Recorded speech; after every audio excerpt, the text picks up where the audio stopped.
All right, so just explain, Rich, your title, what you do, your job description here at K&N, and then of course Shannon and Jere, you guys do the same thing for me. Oh, okay. My name's Rich Dwyer. I'm the warranty department manager. I've been here about 12 years. As a matter of fact, next month will be my 12th year. And I work with Shannon. We run the warranty department, and our job is to enforce the Consumer Protection Pledge, the Engine Protection Limited Warranty, everything to do with K&N as far as product warranty goes winds up in our department.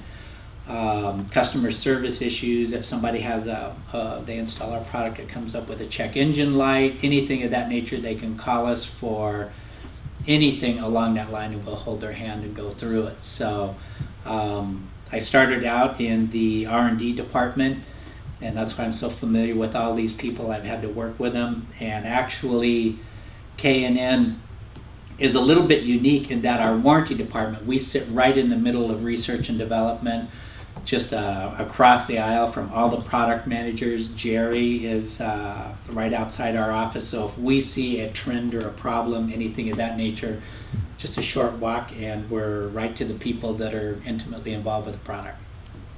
Yeah, and I'm Shannon Guthrie. I work with Rich. I answer a lot of the phone calls with check engine lights and performance issues.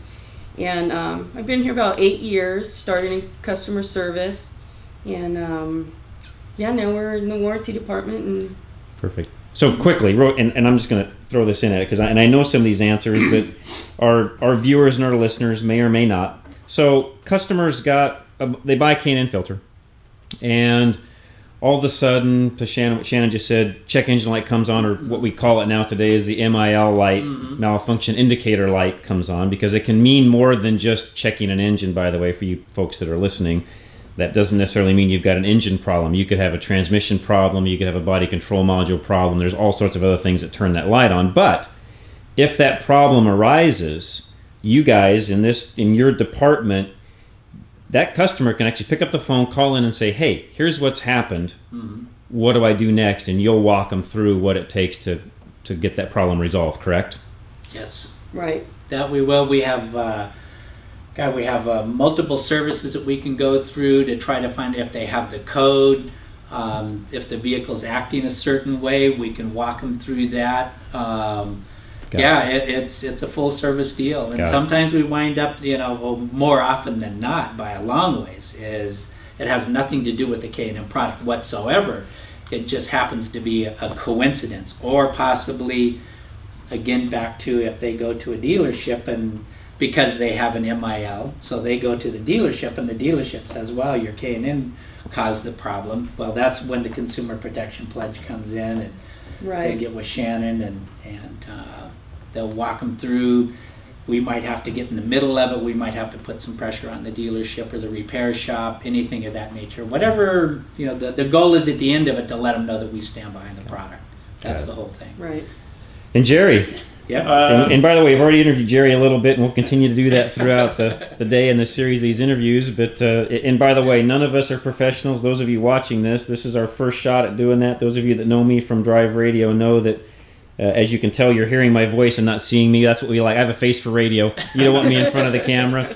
So, but Jere, what all do you do here? And we talked a minute ago just about some of the R&D. But talk a little bit further along with what you do specifically, your title, and then how you do interact with the warranty department and how some of that goes back and forth and gets a great product out for the consumer at the end of the day.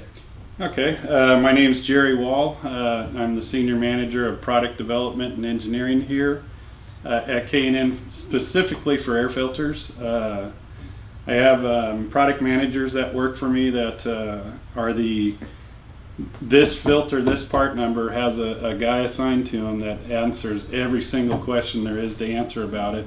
Most of them have been here for a while, so they were here when the product was born. So they know how it was developed or what story is behind each filter. We have 4 product managers here at K&N.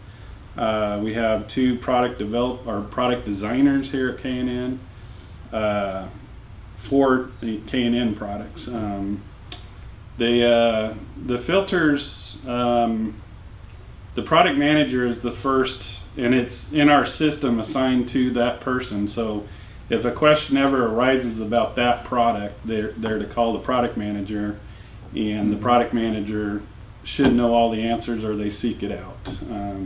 And that's what we will do is sometimes if we have a problem with a filter, a customer says something about the filter, maybe, well, it looks like something, whatever the story is, maybe the seal's tearing or something, we just log in the part number of it, and we can see who is the owner of that product, and we get right with them. And Jere has us work directly with those guys, because I guess they own it from cradle to grave, basically, don't they? They own it from cradle to grave as long as they're here for and that's one thing that happens too, is that we have very little turnover here at K&N, but we'll have to assign a product manager to maybe one that doesn't have one assigned, and that they would call me to do that. But the product manager, the first thing we do when there is a question, it could be about installation, it could be about degradation of the materials. And usually we find out that somebody's added something to it that's done that. The filter lasts if it's taken care of the right way. But they'll go get the air box that we designed the filter around. Every filter that we design, we buy an air box from the OE car dealership, and we design it around the air box. We don't ever use a filter from somebody else or the OE. So you're designing the filter to actually fit the actual air box itself, not based upon what somebody at the manufacturer may have thought that needed to be in the first place. Absolutely. Our materials are quite a bit different, and of course they have to be to withstand our warranty. These basically use a urethane foam. We use a harder shore urethane. We definitely need the air box to make sure our filters seal, because it is a different material, but it has to withstand our washing and our cleaning and our million-mile warranty, and they do. So our product managers, whenever there is an issue or something arises, we have thousands of air boxes in our warehouse, and we know exactly where they are. So we go get it, we start looking at it, we generally are able to answer the questions that arise, and a lot of installing it. I think we had one the other day where the customer couldn't get the part in, and it was for a motorcycle, and the instruction clearly said you had to remove this, and they didn't. And all of a sudden you guys don't know how to design anything. Right. So those are the kind of questions that we can answer by having all this historical data, and keeping the air box, keeping the original filters. Yeah, and real quick, I wanted to zoom in. Hold that towards the camera, the front of that, so I can show people, if I can get the light. Turn it over, Jere, if you would. Other side. I want to get the name and the number so that folks can kind of see. That's how they catalog all of the air boxes that you guys have, so you know specifically when a customer calls in and says, hey, I've got a problem with a 2010 Dodge diesel, which is what this air box happens to be out of. You guys can go pull one off the shelf. Go do some test fitting with the customer right on the phone, or at a later date if you need to do some follow-up, and away you go. So that's great. And by the way, that's great for this video. We're going to continue to watch these videos, and subscribe to our YouTube channel, Drive Radio, and we'll be back here in just a moment.